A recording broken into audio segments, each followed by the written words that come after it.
सभी का स्वागत है। मैं हूं सुमित और हफ्ते का आखिरी कारोबारी सत्र भारतीय बाजारों के लिए प्रॉफिट टेकिंग आज लेकर आया, जहां पे शुरुआती तेजी जो गैप अप शुरुआत हुई थी उसके बाद हायर लेवल से तेज बिकवाली देखने को मिली और एक समय में निफ्टी ने 16,909 तक के लोज भी बनाए, फिर लोअर लेवल से पुल बैक आया, वापस 17,000 के ऊपर निफ्टी पहुंचता हुआ दिखाई पड़ा। लेकिन फिर भी जो ट्रेड था ब्रॉडर मार्केट में वो आपको वीकनेस के साथ ही दिखाई पड़ेगा। मिड कैप दबाव में था, स्मॉल कैप दबाव में था, निफ्टी बैंक दबाव में था। आईटी आज स्टार बन के निकला दोबारा एक बारी और वहां पर एक जोरदार पुल बैक देखने को मिला, जिसके चलते निफ्टी 17,000 के पार पहुंचता हुआ दिखाई पड़ा। दो तीन चीजें बहुत ही इंटरेस्टिंग हुई आज के सत्र में। पहला तो इन्फोसिस, ऑब्वियस ही बात है, नए ऑल टाइम हाइज को इन्फोसिस अप्रोच कर रहा है और 8 लाख करोड़ के पार इन्फोसिस की मार्केट कैप पहुंचते हुए दिखाई पड़ रही है। एचडीएफसी बैंक को सुपरसीड किया इन्फोसिस ने और मार्केट कैप के लिहाज से देश की तीसरी सबसे बड़ी कंपनी बनी। और अब इंटरेस्टिंग ये है कि टॉप 3 कंपनीज में 2 कंपनियां जो हैं वो आईटी स्पेस की हैं। तो आज भी विप्रो में तेजी, एचसीएल टेक में आज वो ब्लॉक डील के बाद करीब 2% 3% का उछाल, शुरुआती कारोबार में 3 से 4% का उछाल वहाँ आता हुआ दिखाई पड़ा। इसके अलावा इन्फोसिस में खरीदारी देखने को मिली। टीसीएस शुरुआती कामकाज में 3700 के पार निकला, बाद में एक रेंज बाउंड ट्रेड के अंदर फंसता हुआ दिखाई पड़ा। प्रेशर में रहे एचडीएफसी बैंक और बाकी बैंकिंग स्पेस के शेयर, जहां पर कुछ हद तक दबाव बनता हुआ दिखाई पड़ा। रियल स्टेट स्पेस में आज प्रेशर था। इसके अलावा मेटल में आज दबाव देखने को मिल रहा था। अलग अलग इंडिविजुअल स्टॉक्स, अलग अलग इंडिविजुअल जो स्टॉक सेक्टर्स थे वहां पर मूव आता हुआ दिखाई पड़ रहा था। मिसाल तौर पर आज रियल स्टेट प्रेशर में था।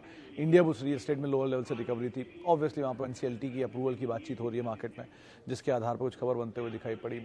सीमेंट में आज प्रेशर देखने को मिल रहा था। सेलेक्टिव लिकर स्टॉक्स तेजी में थे, जैसे रेडिको खेतान नए अपने हाइस पर पहुंच गया, लेकिन बाकी लिकर स्पेस में बिकवाली थी।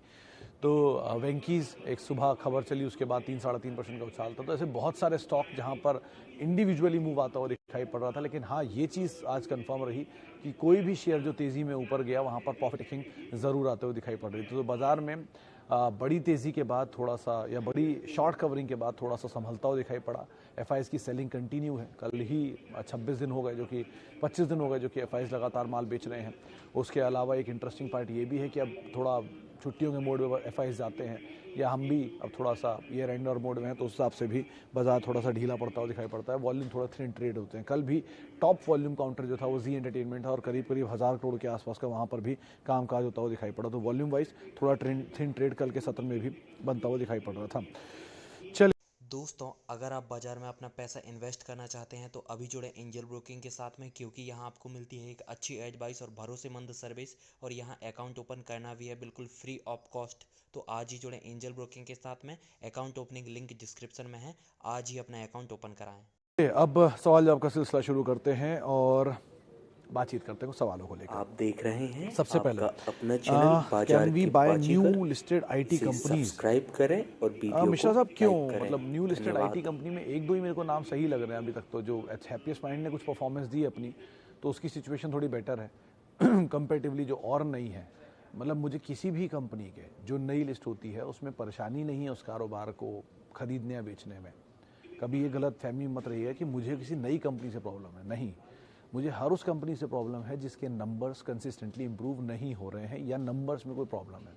अगर ये आईपीओ पे सही फेयरली दाम पर आता है या नहीं फेयरली दाम पर आता है और उसके बाद टूट के फेयरली दाम पर आ जाता है और उसके कंपनी का मुनाफा ठीक ठाक है, तो आप उसमें ज़रूर इन्वेस्टमेंट करिए और लंबी समय के लिए करिए। लेकिन अगर वो कंपनी का फेयरली इन्वेस्टमेंट वैल्यू नहीं आ रहा है और प्रॉफिट भी गिर रहा है, तो आप उसमें क्यों जाएंगे। बढ़िया आप इन्फोसिस को ही देख लीजिए। 600 रुपये पे इन्फोसिस आ गया था जिस दिन वो ऑडिटर वाली खबर आई थी। आज इन्फोसिस 2000 रुपये पर आ रहा है। वो वहाँ से लेके यहाँ तक का 3 गुना का सफ़र तय कर चुका है। और ये कोई बड़ा दूर का मामला नहीं है, मुश्किल से 1-1.5 साल पहले की बात होगी। इन्फोसिस जैसा कंसिस्टेंट स्टॉक, टीसीएस जैसा कंसिस्टेंट स्टॉक, एचसीएल जैसा स्टॉक, टेक महिंद्रा, माइंड ट्री, एलएनटी इन्फोटेक, एलएनटी टेक, ये कुछ ऐसे नाम है जो कंसिस्टेंट हैं, झटकों में नीचे आते हैं और किसी दिन सड़क के वापस अपने हाई काट देते हैं। Tata Elxsi is one of them. तो आप ऐसे स्टॉकों को पकड़िए जिनमें क्या दिक्कत है। आज नहीं, आज महंगे लग रहे हैं, कोई बात नहीं, कभी तो सस्ते होंगे। किसी तो दिन, कोई दिन तो ऐसा होगा जब एचडीएफसी बैंक या बैंकिंग फ्रंट पर आएगा और आईटी बैकफुट पे जाएगा। वो दिन होगा आईटी में एंटर करने का, जैसे वो दिन है आज बैंक्स में एंटर करने का। तो आप वैसे से तलाशिए। Okay, may I switch to Oracle from TCS. Tibrewal साहब, बड़ा ही इंटरेस्टिंग सवाल है। ओरेकल फाइनेंशियल में मुझे कोई दिक्कत नहीं, बहुत अच्छी कंपनी है, बहुत पुरानी हिस्ट्री है, बढ़िया कंपनी है, डिविडेंड पेइंग कंपनी है, 150-200 रुपये डिविडेंड देती है। और one of the best company मानता हूँ मैं से इस सेक्टर की। लेकिन TCS से स्विच करके क्यों, ये मुझे समझ में नहीं आता। नया पैसा डाल दीजिए ना, अगर आप कोशिश कर सकते हैं, नई पूंजी डाल सकते हैं तो ओरेकल में डालिए थोड़ी सी पूंजी जो आप डालना चाहते हैं। लीडर आपके पास है, कुछ भी होगा सेक्टर में तो सबसे पहले लीडर पे ही इफेक्ट होगा, अच्छा या बुरा जो भी होगा। और लीडर आपने ले रखा है तो लीडर का वेट करिए, वो नीचे आने दीजिए। अगर वो लीडर नीचे आता है तो आप उसको एवरेज करिए, अगर आप उस पर भरोसा रखते हैं तो। और अगर आपको भरोसा है ज़्यादा लीडर पे तो ओरेकल को आप थोड़ा बुरे समय में ऐड करिए। जब ये 1700 आया था पिछले दिनों मार्च में, तब इसे ऐड करने लायक था और ये आता है, ऐसा नहीं है। उसके 5 साल के चार्ट देखिए, पिछले 10-15 साल से इनफैक्ट ओरेकल ऐसे ही करता है कि कई सालों में ऊपर जाता है 4600-4700, थोड़ा 200 रुपये ऊपर नया ही काटेगा, फिर वापस घूम के वहीं आ जाएगा 3000, 2800, 2600, 2000। तो कभी जब नीचे के दामों में मिले आपको किसी बुरे दिन में तो आप वहाँ पर एंटर करें, वो ज़्यादा बेटर है। अभी F&O में आ ही चुका है, शॉर्टिंग होगी ही तो आ ही जाएगा ऐसा दाम, तो नया पैसा डालें। TCS जैसी पोजीशन को छेड़ने की ज़रूरत नहीं है, वो तो बेस है, वो तो मजबूत आधार है आपके पोर्टफोलियो का, उसमें मुझे छिड़फानी मत करिए। उसको जब नीचे मिले उससे तो आप ऐड कर लीजिए। इन्फोसिस 225-872 रुपये के दाम पे, पटेल साहब 872 में खरीदा हुआ शेयर है, 1200 रुपये प्रॉफिट आ रहा है पर शेयर। और इन्फोसिस जैसी 3rd largest company of India है आपके पास और बढ़िया 200-250 शेयर है। कुछ मत करिए, बस वो जो सबसे बोरिंग जर्नी होती है इन्वेस्टमेंट, उसका हिस्सा बन के बैठे रहिए, कुछ मत करिए। वो होता है ना, कुंडली मार के बैठ जाइए स्टॉक के ऊपर। कभी आपके दाम से नीचे आपको मिल जाए बुरे दौर में कभी, तो आप इसको और ऐड कर लीजिएगा। लेकिन ये लिजेसी है जो आपको पास करनी है अगली जनरेशन्स को। और अगर आपको ऐसे ही कोई और अच्छा स्टॉक दिख रहा है जो आपको लगता है कि इस तरह की वैल्यू जनरेट कर सकता है, तो उसको तलाशिए, नया पैसा डालिए, सेविंग करिए इंस्टेड ऑफ इसको निकाल के प्रॉफिट निकाल के किसी और में डालने की। छोटे मोटे 100-200 रुपये के इन्फोसिस ने कई बार स्विंग दिए हैं और बहुत लोगों ने उस स्विंग का फ़ायदा उठा के कुछ पैसे बनाए भी हैं। लेकिन ये जो वेल्थ क्रिएट कर रहे हैं आप, इस वेल्थ क्रिएशन की जर्नी का हिस्सा बनिए, छोटे मोटे स्विंग्स में मत फंसिए, आराम से बैठे रहिए। इन्फोसिस को अगर आप बिलीव करते हैं कि इसमें ग्रोथ स्टोरी है तो वो ग्रोथ स्टोरी आगे भी इन कैश होती रहेगी, बने रहिए। ओके, आगे बढ़ते हैं। असाही इंडिया ग्लास, कल भी ये सवाल आया था, मैं ले नहीं पाया था। हर्षद साहब, कंपनी तो अच्छी है, इसमें कोई दो राय नहीं है, मारुति ऐसे क्लाइंट्स हैं इनके पास, लेकिन अब वो ऑब्वियसली बात है, जो क्लाइंट जो इनके पास है वो क्लाइंट के ही कारोबार में इशू आ रहा है, तो ये कंपनी भी क्या करेगी, इसलिए ये भी नीचे आ रही है। तो जैसे ही सिस्टम रिवाइव करेगा ऑटो का, वैसे ये भी रिवाइव करना शुरू कर देंगे।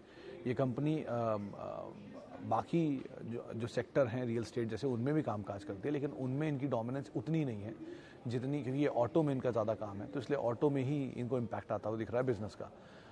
रियल एस्टेट में सेंट गोबेन का ज़्यादा काम है, तो उस पर अलग तरह का इम्पैक्ट आ रहा है। तो इसीलिए आप अगर ये सोच के बैठे हैं कि इसमें ऑटो की रिवाइवल होगा और तब काम काज आएगा, तो हाँ ठीक है। लेकिन अगर आपका नज़रिया मीडियम टर्म का नहीं है तो आप मोमेंटम को चेज़ करिए और उसके हिसाब से कॉल ले सकते हैं। If face value of share is 1 in future it can't split.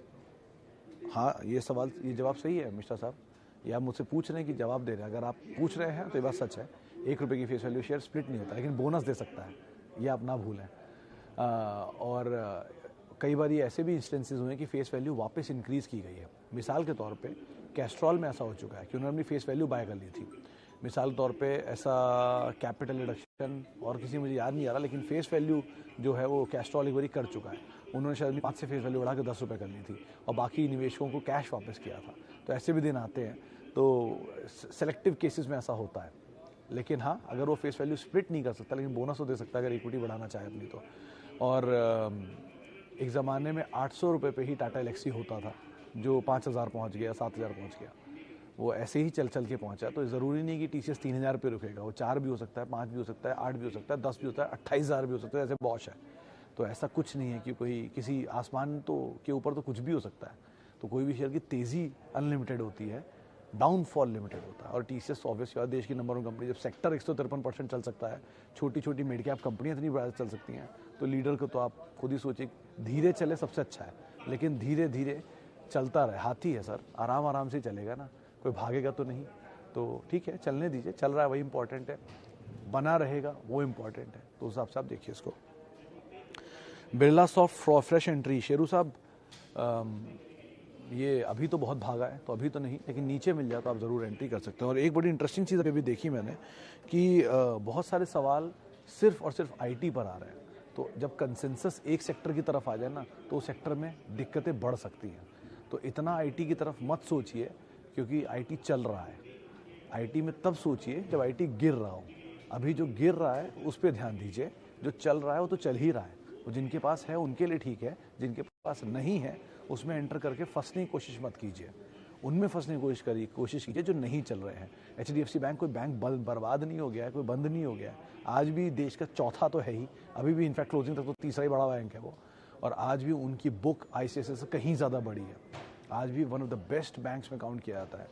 तो रातों रात कोई बर्बाद नहीं हुआ जा रहा है। जो आपको लग रहा है कि एचडीएफसी बैंक नहीं चल रहा है और इन्फोसिस चले जा रहा है या आईटी चले जा रहा है, बैंक से चल रहा है। आईसीआईसीआई बैंक आज भी देश का सबसे बड़ा निजी बैंक है। एसबीआई देश का सबसे बड़ा सरकारी बैंक है। एचडीएफसी बैंक देश का सबसे बड़ा बैंक है इन टर्म्स ऑफ मार्केट कैप। तो ये तीन बैंक आज भी टू बिग टू फेल है। तो इनके बारे में ऐसी कोई निगेटिव राय नहीं है, बस समय उनके फेवर में नहीं है, हवा उनके साथ नहीं है। कभी ना कभी तो आ ही जाएगी, तब क्या होगा। तो बुरे दौर में ऐसे स्टॉक को एक्यूमुलेट करिए जो बढ़िया है, अच्छे दौर में वो परफॉर्म करते हैं, उस हिसाब से आप सोचिएगा।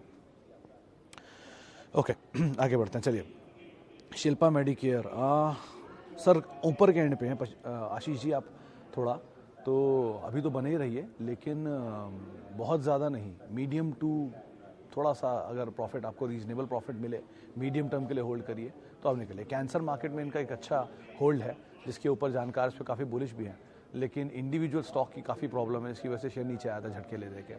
तो बेटर ये है कि 2-3 क्वार्टर के नंबर देखते रहिए। अगर मूव मिलता रहेगा तो आप ज़रूर इसमें बने रह सकते हैं, लेकिन अदरवाइज मीडियम टर्म ही रखिएगा, बहुत लॉन्ग टर्म का होराइजन मत रखिएगा। ओके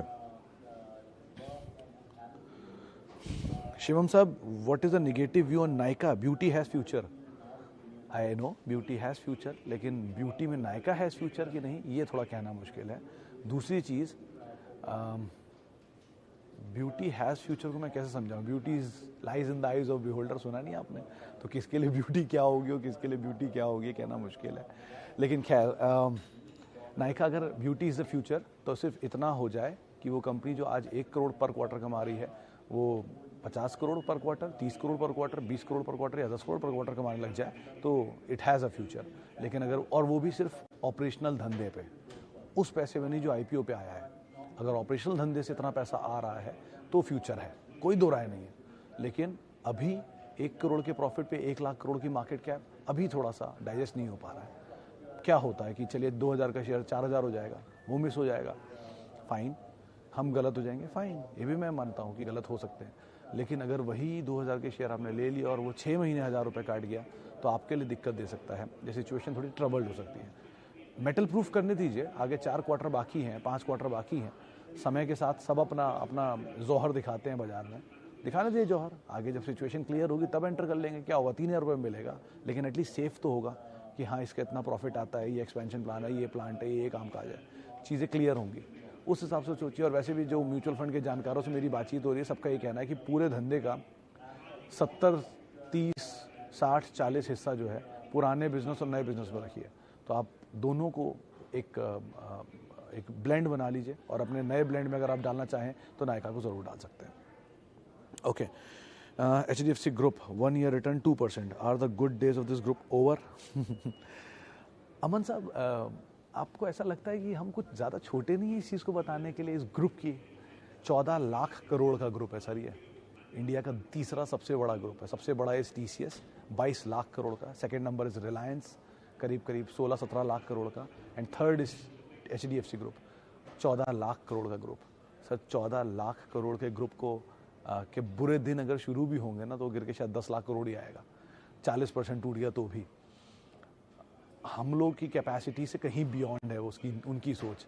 हमारे पास वो मुश्किल है 4, 5, 10, 50, 100, 1000, 10,000, 1 लाख, 5 लाख शेयर होंगे।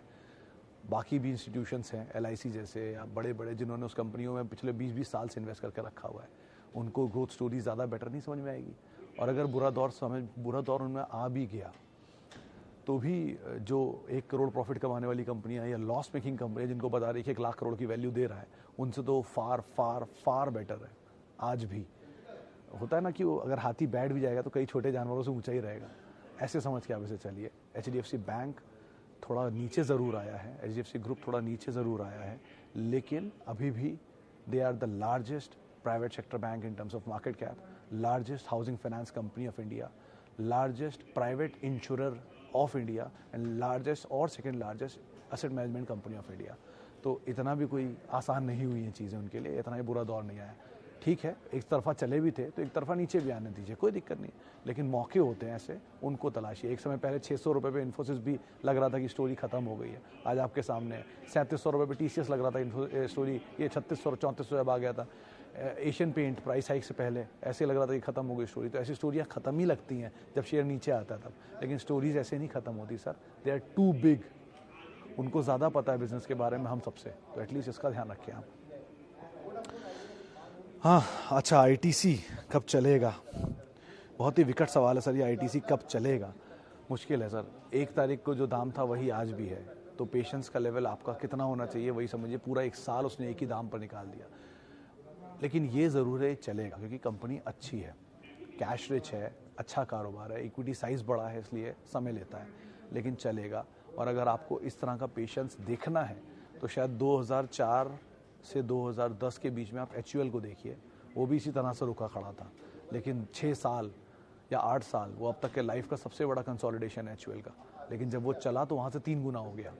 तो देखिए, समय दीजिए, हर शेयर के दिन बदलते हैं, अच्छी कंपनी है, अच्छा कारोबार है, बस पेशेंस आपको रखना पड़ेगा। वो लंबा भी हो सकता है, लेकिन डिविडेंड तब तक पाते रहेंगे आप, आराम से रखिए, क्या दिक्कत है। ओके, सोना कॉमस्टार सर, उमेश जी कंपनी ठीक है, EV स्पेस में है और बढ़िया एक्सपैंड भी कर रही है। IPO से थोड़ा महंगा आया, मतलब IPO जब आया वहाँ से तो महंगा हो गया काफ़ी, और चला भी काफ़ी। अभी खरीदारी थोड़ी अपर एंड पर है, सो फार तो आप होल्ड करें। सिनेरियो बदला ऑटो का और वापस रफ्तार पकड़ी तो ये चीज़ें, ये मोमेंटम भी देगा। ठीक ठाक मीडियम टर्म गेन के लिए रखिएगा, और मीडियम टर्म गेन जब आएगा तब उस समय कॉल ली जाएगी। नंबर्स को आप रिव्यू करते रहिएगा, अभी ज़्यादा नंबर आए नहीं है तो नंबर ज़्यादा देखते रहिए, उसके बाद ज़्यादा बेटर सिचुएशन बनेगी। अंबर एंटरप्राइजेज लॉन्ग टर्म के लिए सर बहुत ज़्यादा चला हुआ शेयर है यार, बस यही एक थोड़ा प्रॉब्लम है, बाकी तो ऐसा इसमें कोई दिक्कत नहीं दिखती। जिस कारोबार में है वो कारोबार भी ठीक है, बट हैविंग सेड दैट चला थोड़ा ज़्यादा, और ये भी अगेन ऑटो रिलेटेड, तो इसीलिए जितना भी सेक्टर एंसिलरीज ऑटो रिलेटेड है उन सब में कुछ प्रॉब्लम दिख ही रही है, क्योंकि वो सेक्टर ही जब नीचे आया तो बाकी सेक्टर भी उसके साथ नीचे आ गया, तो थोड़ा टाइम ले सकता है, लेकिन ठीक कंपनी है, ओके कंपनी टू होल्ड। और बाकी नज़रिया पे डिपेंड करता है आपके, और आपके विज़न पे डिपेंड करता है। ओके, एक लास्ट सवाल और ले लेता हूँ। अंबर पे हमने बात कर ली। ज्योति लैब पे बड़े सारे सवाल सुनीता जी ने डाले हैं, थैंक यू शिवम साहब, थैंक यू। ज्योति पर अनीता जी, शिवम सुनीता जी माफ़ कीजिएगा मैम, 2 ही 3 चीज़ें हैं। एक तो आप ऑब्वियसली बात है, इनके प्रोडक्ट तो यूज़ कर ही चुके होंगे, तो आपको आइडिया होगा ही। 2, ये कंपनी उतनी एग्रेसिव नहीं है FMCG स्पेस में जितनी बाकी हैं। मिसाल तौर पे डाबर, मैरिको, HUL तो ऑब्वियसली बात है, जायंट है ही। तो कंपनी ठीक है, लेकिन कारोबार कंसंट्रेटेड है साउथ में, कंसंट्रेटेड है लिमिटेड प्रोडक्ट्स को लेकर, और एक बहुत ही लिमिटेड ग्रोथ को लेकर, तो बहुत बड़ा फायर वर्क नहीं एक्सपेक्ट करिएगा। FMCG है तो थोड़ा धीरे चलेगा, और FMCG में भी थोड़ी धीमे साइड पे ग्रोथ है तो थोड़ा और धीरे हो सकता है, तो उस हिसाब से आप अगर सोच रही हैं तो ठीक है। लेकिन अगर वैसे नहीं है तो ऑब्वियसली बात है, हमेशा लीडर FMCG में HUL, Gillette, Colgate, Procter, ITC, even Dabur, Tata Consumer, ये कुछ ऐसे नाम है जो कि वन ऑफ द बेस्ट हैं अपने बिजनेस में, तो उनको आप ज़रूर तलाश सकती हैं। चले, फिलहाल अब इतने ही सवालों को मैं शामिल करूंगा। माफ़ी उन सभी लोगों से जिनसे आज हम बातचीत नहीं कर पाए, और बहुत बहुत शुक्रिया उन सभी लोगों का जिन्होंने सवाल पूछे। वीकेंड है, बाजार थोड़ा ऊपर नीचे रहेगा, ईयर एंड आ रहा है, एंजॉय करिए। 22-23% इक्विटी चल चुकी है, बढ़िया पैसा बना के दिया है, थोड़ा और समय देंगे तो ऐसे ही पैसा बनेगा। टाइम लगता है, लेकिन बढ़िया कंपनियों के साथ रहना इज़ ऑलवेज द बेस्ट। या आज सुबह एक फंड मैनेजर थे DSP मैरी लिंच के, उन्होंने भी बोला अच्छी कंपनियों के साथ रहिए, नीचे के दौर ज़रूर दिखेंगे, लेकिन घूम के वापस अपनी जगह पर और उससे ऊपर के लेवल आ जाएंगे, तो उस तरह की कंपनियों को तलाशिए, ज़्यादा बेटर है। आप मेरे साथ जुड़ सकते हैं @Sumit Research, मेरा ट्विटर हैंडल है। नमस्कार।